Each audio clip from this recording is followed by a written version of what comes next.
Hello good morning my dear students. So ഇന്ന് നമ്മൾ നോക്കാൻ പോകുന്നത് സോഷ്യൽ സയൻസിൻ്റെ മോഡൽ എക്സാം ക്വസ്റ്റ്യൻ പേപ്പേഴ്സാണ്. സോ നിങ്ങൾക്ക് ഇവിടെ ഹിസ്റ്ററി ആൻഡ് ജോഗ്രഫി ഞാൻ പ്രൊവൈഡ് ചെയ്യുന്നുണ്ട്. Both English and Malayalam medium questions ആണ് നമ്മളിന്ന് നോക്കാൻ പോകുന്നത്. സോ സ്ട്രെയിറ്റ് അവേ നമുക്ക് ഫസ്റ്റ് ക്വസ്റ്റ്യനിലേക്ക് കിടക്കാം. So who was the Chinese traveller who visited India in Gupta period? Gupta പീരീഡിൽ വിസിറ്റ് ചെയ്ത ചൈനീസ് ട്രാവലറാണ് ഫാഹീൻ എന്ന് പറയുന്ന വ്യക്തിയാണ്. സോ നെക്സ്റ്റ് ഞാനപ്പോൾ ഇതിൻ്റെ ആൻസർ ഷീറ്റ് നിങ്ങൾക്ക് പ്രൊവൈഡ് ചെയ്യുന്നുണ്ട്. അതുപോലെ നിങ്ങൾക്ക് ഞാൻ അതിൻ്റെ PDF കൊടുത്തേക്കാം. സോ നിങ്ങൾക്ക് ഡൗൺലോഡ് ചെയ്തെടുക്കാം. Okay, and next question, when was the electronic voting machine introduced in Kerala? എന്നാണ് 1982 ഇലക്ട്രോണിക്, അതായത് EVM എന്ന് പറയുന്ന ഇലക്ട്രോണിക് വോട്ടിംഗ് മെഷീൻ ഇൻട്രൊഡ്യൂസ് ചെയ്തത്. What is demography? അപ്പോൾ ഡെമോഗ്രഫി എന്ന് ചോദിക്കുമ്പോൾ നിങ്ങൾ ഇത്ര എഴുതിയാൽ മതി. Demography is the branch of science that deals with the population structure such as birth, death rates and migration and population density. അപ്പോൾ ഇത്ര എഴുതി കഴിഞ്ഞാൽ 1 മാർക്ക് കിട്ടും. And next question, who was the queen of Vakataka dynasty in Gupta period? Gupta പീരീഡിലെ വഗതക ഡൈനാസ്റ്റിയുടെ queen ആരാണ്? പ്രഭാവതി ഗുപ്തയാണ് എൻ്റെ ആൻസർ എന്ന് പറയുന്നത്. And next question, when did the election commission of India come into existence? എന്നാണ് ഇലക്ഷൻ കമ്മീഷൻ ഓഫ് ഇന്ത്യ വന്ന date നിങ്ങൾ എഴുതുക, ഇയർ മാത്രം പോരാ. 1950 January 25 and sixth question, who was the first chief election commissioner of India?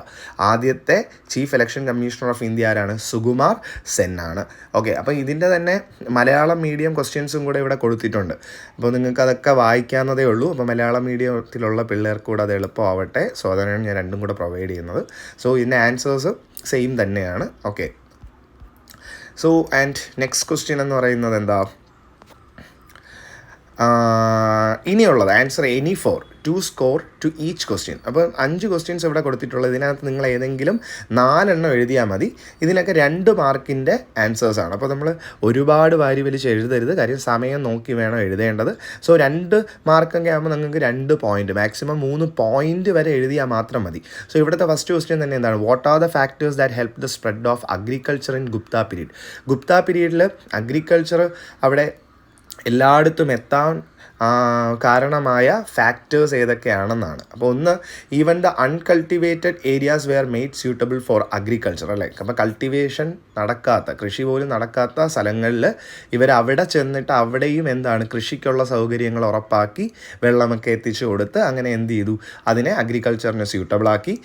New social system provided sufficient labour force for agriculture. അപ്പോൾ നമ്മൾ പഠിച്ചായിരുന്നു, പുതിയൊരു social system അവിടെ വരികയും അതിൻ്റെ ഭാഗമായിട്ട് ഒരുപാട് ജോലിക്കാരെ അവർക്ക് കിട്ടുകയും ചെയ്തു. അപ്പോൾ ഈ 2 റീസൺസ് എഴുതിയാൽ തന്നെ നിങ്ങൾക്ക് 2 മാർക്കും കിട്ടും. ഇനി analyse the status of woman in Gupta period. Gupta പീരീഡിലെ വുമൻ്റെ സ്റ്റാറ്റസ് എങ്ങനെയായിരുന്നു സമൂഹത്തിൽ, അവരുടെ നിലപാട് അല്ലെങ്കിൽ നിലനിൽപ്പ് എന്നൊക്കെ നമുക്ക് പറയാം. Woman were expected to be submissive to men, അല്ലേ? വുമൺ എപ്പോഴും മെന്നിന് സബ്മിസീവ് ആയിരിക്കണം, അതായത് മെന്നിൻ്റെ ഒരു അടിമകളെ പോലെ അല്ലെങ്കിൽ അവർക്ക് താഴെ എന്നുള്ള ഒരു കൺസെപ്റ്റിലായിരുന്നു ഗുപ്ത പീരീഡിൽ ഉണ്ടായിരുന്നത്. നമ്മൾ പഠിച്ചിട്ടുണ്ടായിരുന്നു, രാജകുമാരികൾക്ക് പോലും അവർക്കൊരു ചെറിയ റെസ്പെക്റ്റും കാര്യങ്ങളും കൊടുത്തിരുന്നെങ്കിൽ പോലും അവർ പോലും എന്താണ്, മെന്നിൻ്റെ കീഴിലായിരുന്നു. ഇനി അടുത്ത question, woman were not given high position in the society. സമൂഹത്തിൽ വലിയ സ്ഥാനമൊന്നും ആർക്ക് കൊടുത്തിട്ടില്ലായിരുന്നു, വുമണിന് കൊടുത്തിട്ടില്ലായിരുന്നു. ആ പൊസിഷൻ എല്ലാം മെന്നാണ് നോക്കിക്കൊണ്ടിരുന്നത്. സോ അടുത്തത്, explain the structure of Indian judicial system. Indian judicial system എന്ന് പറയുന്നത് ഇന്ത്യയുടെ നീതി എന്താണ് സിസ്റ്റം, അല്ലേ? നീതി ഇന്ത്യയുടെ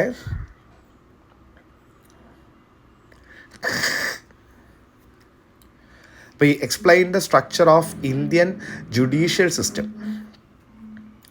ഓക്കെ, അപ്പോൾ അടുത്ത ക്വസ്റ്റ്യൻ നമുക്ക് നോക്കാം. Explain the structure of Indian judicial system. ഇന്ത്യയിലെ ജുഡീഷ്യൽ, അല്ലെ? ജുഡീഷ്യലി എന്ന് വെച്ചാൽ എന്താണ്? നമ്മളെ നീതി, അല്ലേ? അപ്പോൾ നീതി നടപ്പാക്കുന്ന ഇന്ത്യയുടെ ആ ഒരു സിസ്റ്റം എങ്ങനെയാണ്? അത് ബേസിക്കായിട്ട് നമ്മളെ കോടതികളെ പറ്റിയിട്ടാണ് എഴുതേണ്ടത്. ഏറ്റവും വലുത് സുപ്രീം കോർട്ട്, അതിൻ്റെ താഴെ ഹൈക്കോർട്ട്, പിന്നെ ഡിസ്ട്രിക്ട് കോർട്ട്, പിന്നെ അതിനുശേഷം സബോർഡിനേറ്റ് കോർട്ട്. അപ്പോൾ ഇതാണ് എഴുതേണ്ടത്, അല്ല വേറെ കാര്യങ്ങളൊന്നും എഴുതി ഞങ്ങൾക്ക് മാർക്ക് കിട്ടത്തില്ല.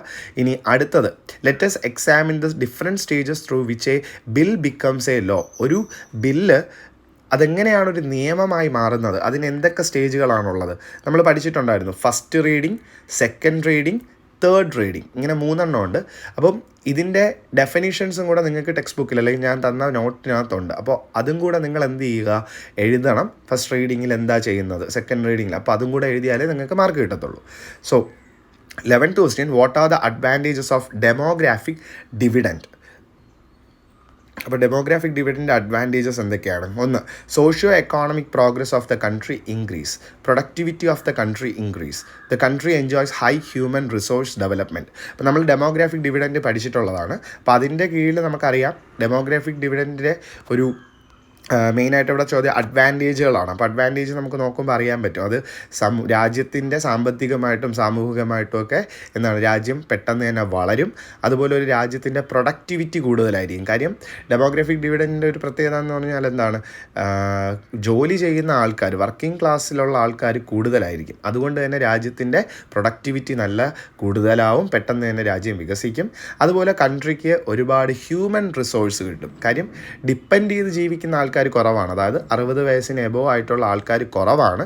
കൂടുതലും എത്ര, 15നും 50നും 60നും ഒക്കെ ഇടയിലുള്ള ജോലി ചെയ്യാൻ പറ്റുന്ന ആൾക്കാരാണ്. അതുകൊണ്ടാണ് അവിടെ പറയുന്നത് country enjoys high human resource. Human resource എന്ന് വെച്ചാൽ മനുഷ്യർ, ജോലി ചെയ്യാൻ പറ്റുന്ന മനുഷ്യർ അവിടെ ഉണ്ട്. അതിൻ്റെയാണ് കാര്യം. ഇനി അടുത്തത് ശ്രദ്ധിക്കുക, answer any 5 of the following question. 5 എണ്ണമാണ് എഴുതേണ്ടത്. അപ്പോൾ ഇവിടെ മൊത്തം എത്ര ക്വസ്റ്റ്യൻ ഉണ്ട്? 2, 4, 6 ക്വസ്റ്റ്യൻ ഉണ്ട്. 6ൽ 5 എണ്ണമാണ് എഴുതേണ്ടത്. അതിൽ ഓരോന്നും 4 മാർക്കിൻ്റെയാണ്. അപ്പോൾ which are the powers of supreme court? Supreme കോർട്ടിൻ്റെ പവേഴ്സ് എന്തൊക്കെയാണ്? 1, original jurisdiction, appellate jurisdiction, advisory jurisdiction, writ jurisdiction. അപ്പോൾ ഇതിനെപ്പറ്റിയും കൂടെ ജസ്റ്റ് ഒന്ന് പോയിൻറ്റ്സിൽ എക്സ്പ്ലെയിനും കൂടെ ചെയ്ത് കൊടുത്താൽ നിങ്ങൾക്ക് ആ 4 മാർക്ക് കിട്ടും. And which are the indicators of demography? ഡെമോഗ്രഫിയുടെ ഇൻഡിക്കേറ്റേഴ്സ് നിങ്ങൾ ആ ഒരു ടെക്സ്റ്റ് ബുക്കിനകത്ത് തന്നെ സർക്കിൾ വരച്ച് അത് കിടപ്പുണ്ടല്ലേ. അപ്പോൾ മെയിനായിട്ട് നിങ്ങൾക്ക് എഴുതാം, മൈഗ്രേഷൻസ് ഉണ്ട്, birth rate, death rate, population density, life expectancy. So ഈ ക്വസ്റ്റ്യൻസ് ഈ ആൻസർ ഷീറ്റിൽ നിങ്ങൾക്ക് കീ ആണ് കൊടുത്തിട്ടുള്ളത്. അപ്പോൾ ഇതിൽ നിന്നും കുറച്ചുകൂടെ ഒന്ന് എഴുതിയാൽ മാത്രമേ ഫുൾ മാർക്ക് കിട്ടത്തുള്ളൂ, ഈ 4 മാർക്കിൻ്റെയൊക്കെ ക്വസ്റ്റ്യൻസ് കേട്ടോ. അടുത്ത മാച്ച് ദ ഫോളോയിങ് ആണ്. അപ്പോൾ ഇവിടെ കൊടുത്തിട്ടുണ്ട് സംഖ്യ ജൈമിനി, യോഗ ഗൗതമ, മീമാംസ കപില, ന്യായ പതഞ്ജലി. അപ്പോൾ ഇതിൻ്റെ ആൻസർ നമുക്ക് നോക്കിക്കഴിഞ്ഞാൽ സമഖ്യ എന്ന് പറയുന്നത് കപിലയാണ്, യോഗ പതഞ്ജലിയുടെയാണ്, മീമാംസ ജൈമിനിയാണ്, ന്യായ ഗൗതമ ബുദ്ധൻ്റെയാണ്. ഇനി അടുത്ത ക്വസ്റ്റ്യൻ നോക്കിയാൽ, what are the factors contribute to high life expectancy rate in Kerala? കേരളത്തിൽ ഇത്രയും മാത്രം ലൈഫ് എക്സ്പെക്റ്റൻസി നമ്മൾ നോക്കിയായിരുന്നു. അപ്പോൾ മെന്നിനും വുമണിനും കേരളത്തിലാണ് കൂടുതൽ. അപ്പോൾ എന്ത് കാരണം കൊണ്ടാണ് കേരളത്തിൽ ലൈഫ് എക്സ്പെക്റ്റൻസി കൂടുതൽ? 1, high literacy rate and higher education. അപ്പോൾ ഇവിടെയുള്ള നമുക്ക് വിദ്യാഭ്യാസ രംഗത്ത് സാക്ഷരതാ നിരക്ക് കൂടുതലാണ്, എല്ലാവർക്കും എഡ്യൂക്കേഷനും കാര്യങ്ങളും ഉണ്ട്. പിന്നെ ഡീസെൻട്രലൈസ്ഡ് പബ്ലിക് ഹെൽത്ത് പോളിസി ഞാൻ പറഞ്ഞു തന്നിട്ടുണ്ടായിരുന്നു. സെൻട്രലൈസ്ഡ് എന്ന് പറയുമ്പം കേന്ദ്രീകരിച്ച് എല്ലായിടത്തും ഹോസ്പിറ്റൽസും കാര്യങ്ങളും ഒക്കെ ഉണ്ടെങ്കിൽ, ഡീസെൻട്രലൈസ് ചെയ്യുമ്പം നമ്മളെ ഇവിടുത്തെ ഗ്രാമങ്ങളിൽ പോലും കുഞ്ഞു കുഞ്ഞു ഹോസ്പിറ്റൽസ് കിട്ടുന്നുണ്ട്. അതാണ് മറ്റൊരു കാര്യം. പിന്നെ അടുത്ത പോയിൻ്റായിട്ട് പറയാം ക്ലീൻലിനെസ്സും food availability and public distribution. വൃത്തിയുണ്ട്, അതുപോലെ എല്ലായിടത്തും ഫുഡ് എത്തിക്കുന്നുണ്ട്, അതുപോലെ ആൾക്കാർക്ക് ഏത് ഫുഡും എപ്പോഴും നമുക്ക് കിട്ടുന്ന ഒരു സ്ഥലവും കൂടെയാണ് കേരളം എന്ന് പറയുന്നത്. ആൻഡ് 16th ക്വസ്റ്റ്യൻ, എലക്ഷൻ കമ്മീഷൻ്റെ ഫങ്ഷൻസ് എന്തൊക്കെയാണെന്നാണ്. അപ്പോൾ ഇതൊരു ഇമ്പോർട്ടൻ്റ് ആയിട്ടുള്ള ക്വസ്റ്റ്യൻ ആണ്. സോ നമുക്കറിയാം preparation of electoral roll, voters list തയ്യാറാക്കുക, ID കാർഡ് കൊടുക്കുക, എലക്ഷനെ മുഴുവനായിട്ട് സൂപ്പർവൈസ് ചെയ്യുക, പൊളിറ്റിക്കൽ പാർട്ടികൾക്ക് അവരെ മനസ്സിലാക്കി അവർക്ക് ആവശ്യമായിട്ടുള്ള സിംബലുകൾ കൊടുക്കുക. അതുപോലെ തന്നെ 2-3 പോയിൻറ്റ്സും കൂടെ ടെക്സ്റ്റ് ബുക്കിനകത്തുണ്ട്. അതും കൂടെ നിങ്ങൾ നോക്കിയിട്ട് വേണം ഇതിൻ്റെ ഉത്തരം എഴുതേണ്ടത്. Point out the functions of national commission for വുമൻ്റെ നാഷണൽ കമ്മീഷൻ, അത് നമുക്ക് എന്തൊക്കെയാണെന്ന് നോക്കാം. Examine the constitutional powers and laws of the safety of വുമൻ്റെ സേഫ്റ്റിയും കാര്യങ്ങളൊക്കെ നമ്മൾ ഉറപ്പുവരുത്തുക. അതുപോലെ ഭരണഘടനയിൽ പറഞ്ഞിട്ടുള്ള പ്രൊവിഷൻസ് കാര്യങ്ങളൊക്കെ കൊടുക്കുന്നുണ്ടോ. പിന്നെ submit proposals for legislation to protect women's right. പിന്നെ ലെജിസ്ലേഷൻ എന്ന് വെച്ചാൽ നിയമം നമ്മൾ നടപ്പിലാക്കുക. അതായത് വുമൻ്റെ അവകാശങ്ങളെ സംരക്ഷിക്കാനായിട്ടുള്ള നിയമങ്ങൾ നമ്മൾ നടപ്പിലാക്കുക. Activities four ensuring gender justice. Gender justice എന്ന് പറയുമ്പോൾ നമ്മളെ മെയിലും ഫീമെയിലും ഒക്കെ ഒരേ കണക്കിന്, അതായത് മെന്നിന് ജോലി കിട്ടുന്നിടത്തൊക്കെ വുമണിനും ഒരു ജോലി കിട്ടണം എന്നുള്ളൊരു നീതി നമ്മൾ ഉറപ്പുവരുത്തുക തുടങ്ങിയ കാര്യങ്ങളാണ്. So give suggestions to eliminate inequality and discrimination faced by woman. അപ്പോൾ നിങ്ങൾ ടെക്സ്റ്റ് ബുക്കിനകത്ത് നോക്കിക്കഴിഞ്ഞാൽ ഇനിയും 2 പോയിൻറ്റ്സ് കൂടെ ഉണ്ടെന്നാണ് എൻ്റെ വിശ്വാസം. സോ അതും കൂടെ എഴുതി കഴിഞ്ഞാൽ നല്ലതാണ്. ഇല്ലെങ്കിൽ ഈ 4 പോയിൻറ്റ് മതി, നിങ്ങൾക്ക് മാർക്ക് കിട്ടും. 4 മാർക്കിൻ്റെ ക്വസ്റ്റ്യൻ ഇതൊരു പക്ഷേ 6 മാർക്കിന് ചോദിക്കുകയാണെങ്കിൽ മാത്രം നിങ്ങൾ ആ 2 പോയിൻറ്റും കൂടെ എഴുതുക. And moving on to 6th 6 മാർക്കിൻ്റെ ക്വസ്റ്റ്യനിലോട്ട് പോവുകയാണ്. ഇതിനകത്ത് 2 നിങ്ങൾക്ക് ചോദിക്കും, ഇതിലേതെങ്കിലും ഒന്ന് എഴുതിയാൽ മതി. ഒന്ന് ഇവിടെ പറഞ്ഞിരിക്കുന്നത് development in social life, art and literature in Gupta പീരീഡിലെ ഇവരുടെ എങ്ങനെ സോഷ്യൽ ലൈഫും അതൊക്കെ എങ്ങനെയാണ് എന്നുള്ളതാണ്. സോഷ്യൽ ലൈഫുണ്ട്, ആർട്ടുണ്ട്, ലിറ്ററേച്ചറുണ്ട്. അപ്പോൾ 3 എഴുതണം. അപ്പോൾ ഇവിടെ അതിൻ്റെ എക്സ്പ്ലനേഷൻ കൊടുത്തിട്ടില്ല. അത് ഞാൻ നിങ്ങൾക്ക് തന്നെ നോട്ടിൽ നോക്കി നിങ്ങൾക്ക് അതിൻ്റെ പോയിൻറ്റ്സ് പഠിച്ചെഴുതാമെന്നുള്ളതേ ഉള്ളൂ. ഇല്ലെങ്കിൽ നിങ്ങൾക്ക് ചാപ്റ്റർ 3 അടിക്കുക, സൈവൽസ് എജു ഹബ് എന്നടിക്കുക, അതിൻ്റെ താഴെ തന്നെ നോട്ട്സ് കാണും. അതെടുത്ത് വെച്ചങ്ങ് പഠിച്ചാൽ മാത്രം മതി. ആൻഡ് നെക്സ്റ്റ് വൺ എന്ന് പറയുന്നത് functions of national commission for മൈനോറിറ്റിയുടെയും ഷെഡ്യൂൾഡ് കാസ്റ്റ് ഷെഡ്യൂൾഡ് ട്രൈബിൻ്റെ കമ്മീഷൻ്റെ ഫങ്ഷൻസ് എഴുതാൻ വേണ്ടിയിട്ടാണ്. അതിൻ്റെ നോട്ട് ഞാൻ കഴിഞ്ഞ ആഴ്ച നിങ്ങൾക്ക് തന്നതേ ഉള്ളൂ. സോ ആ നോട്ട് എടുത്ത് വെച്ച് മാത്രം പഠിച്ചാൽ മതി, വേറെ ഒന്നും നിങ്ങൾക്ക് എഴുതേണ്ട ആവശ്യമില്ല. പിന്നെ ക്വസ്റ്റ്യൻ നോക്കുക, ഇവിടെ ഫങ്ഷൻസ് മാത്രമാണ് എഴുതാൻ പറഞ്ഞിരിക്കുന്നത്. അപ്പം മൈനോറിറ്റിയെ പറ്റിയും കാസ്റ്റിനെ പറ്റിയൊക്കെ മുഴുവനായിട്ട് എഴുതിക്കൊണ്ട് നിൽക്കേണ്ട. ഓക്കെ, അപ്പം നിങ്ങൾ ഇതിൽ പ്രധാനമായിട്ട് ശ്രദ്ധിക്കേണ്ടത് കൂടുതൽ നിങ്ങൾക്ക് ഫങ്ഷൻസ് ആയിരിക്കും ചോദിക്കാനുള്ള സാധ്യത കേട്ടോ. അല്ലാതെ നമ്മൾ ഈ ഇലക്ഷൻ കമ്മീഷൻ്റെ നോട്ട് പ്രിപ്പയർ ചെയ്ത് പഠിച്ചാലും അതൊരു നോട്ടെന്ന് പറയുമ്പോൾ നമ്മൾ ഈ എത്ര മെമ്പേഴ്സാണുള്ളത്, ടെന്യൂർ എത്രയാണ് എന്നൊക്കെ പറയുന്ന കാര്യങ്ങളെല്ലാം നിങ്ങൾക്കൊരു 2 മാർക്ക് ക്വസ്റ്റ്യൻസിനായിരിക്കും ചോദിക്കുന്നത്. ഫങ്ഷൻസ് ഒക്കെ കൂടുതലും 6 മാർക്കിന് നമുക്ക് ചോദിക്കാം. സോ ഇനി നമുക്ക് നേരെ ജോഗ്രഫിയിലേക്ക് കടക്കാം. അതിന് മുന്നേ ഞാൻ മലയാളം മീഡിയത്തിലെ ക്വസ്റ്റ്യൻസും കൂടെ ഒന്ന് എല്ലാവർക്കും കാണിച്ചു കൊടുക്കാം. സോ ഇതാണ് മലയാളം മീഡിയത്തിൻ്റെ ക്വസ്റ്റ്യൻ. സോ നിങ്ങൾക്ക് ആവശ്യമുള്ളവർക്ക് ഇത് നോക്കുക. അപ്പോൾ ഇതേ പറഞ്ഞ കാര്യങ്ങൾ തന്നെ ജസ്റ്റ് മലയാളത്തിൽ കൊടുത്തിട്ടുണ്ടെന്നേ ഉള്ളൂ. ഓക്കെ, അപ്പോൾ നമുക്ക് നെക്സ്റ്റ് നോക്കാം. സോഷ്യൽ സയൻസ് 2, അതായത് നമ്മുടെ ജോഗ്രഫിയിൽ which was the highest peak in Malwa പ്ലേറ്റ്യൂവിലെ ഏറ്റവും ഹയസ്റ്റ് പീക്ക് ഏതാ? ഏറ്റവും ഉയരം കൂടിയ സ്ഥലം മൗണ്ട് അബു ആണ്. And next question, define health total national product. Health എന്നുള്ളതിൻ്റെ definition, health is a state of physical, mental and social wellbeing എന്നുള്ളതാണ് അതിൻ്റെ ആൻസർ. ഇനി അടുത്ത question, gross national product minus depreciation cost ചെയ്യുമ്പോൾ എന്താണ് നിങ്ങൾക്ക് കിട്ടുന്നത്? നെറ്റ് നാഷണൽ പ്രോഡക്റ്റാണ് നമുക്ക് കിട്ടുന്നത്. അടുത്ത് സൗത്ത് ബോർഡർ ഓഫ് താർ ഡെസേർട്ടിൻ്റെ ബൗണ്ടറീസ് നമ്മൾ പഠിച്ചു. ഇവിടെ ബോർഡറിൻ്റെ സ്പെല്ലിംഗ് തെറ്റാണ്. സൗത്ത് ബോർഡർ, അപ്പോൾ താർ ഡെസേർട്ടിൻ്റെ സൗത്തിൽ എന്താ ഉള്ളത്? റാൺ ഓഫ് കച്ചാണ് സൗത്ത് എവിടെ താർ ഡെസേർട്ടിൽ ഉള്ളത്.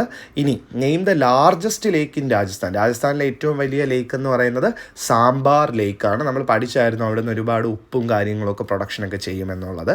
പിന്നെ which peninsular river flow to west side of India? നമ്മുടെ ഇന്ത്യയുടെ വെസ്റ്റ് സൈഡിലേക്ക് ഒഴുകുന്ന പെനിൻസുലാർ നദികൾ ഏതൊക്കെയാണ്? നർമ്മദ എഴുതാം, താപ്തി എഴുതാം. അടുത്ത ക്വസ്റ്റ്യൻ 2 മാർക്കിൻ്റെയാണ്. അതിലേതെങ്കിലും 4 എഴുതിയാൽ മതി. Okay, what are the factors favourable for sugar cane cultivation in Deccan പ്ലേറ്റ്യൂവിൽ ഷുഗർ കെയിൻ കൾട്ടിവേറ്റ് ചെയ്യാനുള്ള മെയിനായിട്ടുള്ള കാരണങ്ങൾ അല്ലെങ്കിൽ അതിനെ സഹായിക്കുന്ന ഘടകങ്ങൾ ഏതൊക്കെ, ഫാക്ടേഴ്സ് ഏതൊക്കെയാണ്? ഒന്ന് ബ്ലാക്ക് ലാവ സോയിലാണ് അവിടെ ഉള്ളത്. പിന്നെ ട്രോപ്പിക്കൽ ക്ലൈമറ്റ് ആണ്, അതായത് മഴ ലഭിക്കുന്ന ഒരു സ്ഥലമാണ്. ലോങ് ക്രഷിങ് സീസണാണ് അവിടെ ഉള്ളത്. അപ്പോൾ ഇതിനെ പറ്റിയിട്ടൊക്കെ ഞാൻ പഠിപ്പിച്ച് തന്നിട്ടുള്ളതാണ് അല്ലേ. അടുത്ത് 8th question, point out the limitations of barter സിസ്റ്റത്തിൻ്റെ ലിമിറ്റേഷൻസ് എന്തൊക്കെയാണ്? ഒന്ന് difficulty in determining the price of goods അല്ലേ. ബാർട്ടർ സിസ്റ്റം എന്ന് പറയുമ്പോൾ നമുക്കറിയാം പൈസ കൊടുത്ത് സാധനം വാങ്ങുന്നതിന് പകരം ഇപ്പോൾ 1 കിലോ അരി നമ്മൾ വാങ്ങാനായിട്ട് നമുക്ക് വേണമെങ്കിൽ 1 കിലോ ഷുഗർ കെയിൻ കൊടുക്കാം. അപ്പോൾ ഇങ്ങനെ ചെയ്യുന്ന സമയത്ത് ബാർട്ടർ സിസ്റ്റത്തിനകത്ത് നമുക്ക് യഥാർത്ഥ ഒരു ഗുഡ്സിൻ്റെ വില നമുക്ക് കറക്റ്റ് നിർണ്ണയിക്കാൻ പറ്റില്ല. ചിലപ്പോൾ 1 കിലോ ഷുഗറിന് 5 രൂപയായിരിക്കാം, 1 കിലോ അരിക്ക് 10 രൂപയായിരിക്കാം. അപ്പോൾ കൊടുക്കുന്നതും വാങ്ങുന്ന ആൾക്കാർക്ക് നഷ്ടവും ലാഭവും സംഭവിച്ചുകൊണ്ടിരിക്കുകയാണ്. അടുത്തതെന്ന് പറയുന്നത് it is difficult to divide products അല്ലേ. പ്രോഡക്റ്റുകളെ നമുക്ക് വേർതിരിച്ച് കാര്യങ്ങൾ കാണിച്ചു കൊടുക്കാനൊക്കെ ഇത്തിരി പാടായിരിക്കും ബാർട്ടർ സിസ്റ്റത്തിൽ. ഇനി അടുത്ത ക്വസ്റ്റ്യൻ എന്ന് പറയുന്നത് describe the importance of Aravalli range in the formation of Thar desert. ഞാൻ പഠിപ്പിച്ചപ്പോഴേ പറഞ്ഞതാണ് ഇത് ഇമ്പോർട്ടൻ്റ് ആയിട്ടുള്ളൊരു ക്വസ്റ്റ്യൻ ആണ്. അപ്പോൾ ആരവല്ലി റേഞ്ചിൻ്റെ എന്താണ് ആരവല്ലി റേഞ്ചിൻ്റെ ഇമ്പോർട്ടൻസ്, താർ ഡെസേർട്ട് ഉണ്ടാവാൻ ആരവല്ലി റേഞ്ച് എന്തൊക്കെ കാരണം ചെയ്യുന്നു? മെയിനായിട്ട് നമുക്കറിയാം ആരവല്ലി റേഞ്ച് എന്ത് ചെയ്യും? Prevents south west monsoon in the north west part of India അല്ലേ.